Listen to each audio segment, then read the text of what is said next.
me plead. Brought me to the gate. They wouldn't let me. I didn't go in. I came to the gates of the third heaven, and they told me, I watched 50 saints being permitted to enter the gates of heaven, but they didn't let me go in. They said, they stopped me. The angel stopped me there and says, well, I got to the gate, and he says, if you go in, you can't come out. You got to stay till he brings you back. I said, if I can't come out, then that means my physical life is over. And you told me I could ask him.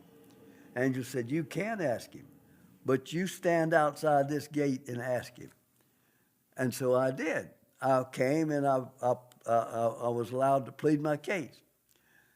And I was pleading to a God I couldn't see, but I knew it was total silence while I pled my case. I was telling him I reminded him of all my good works. I told him about all the things that I'd done, all the things that's what I was basing on my good work. I told him about all of that. And when he was never said a word till I finished. When I finished, then he answered me in a voice that sounded like thunder.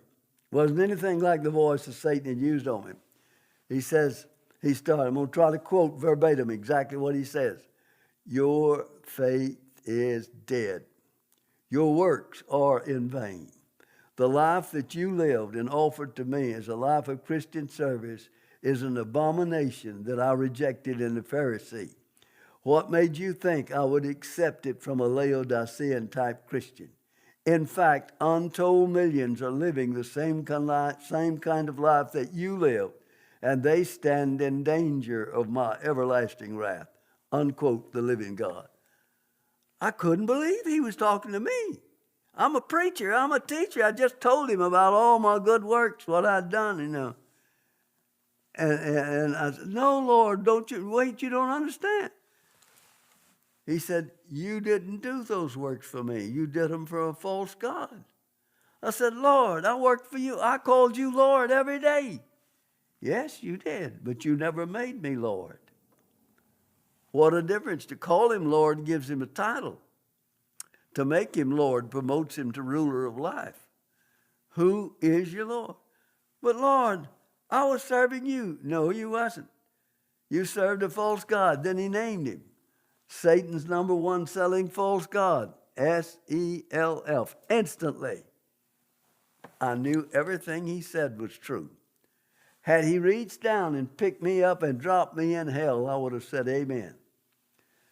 But I couldn't move. I'm laying on my face, in the spirit. I couldn't move. They came and angels came and took me away.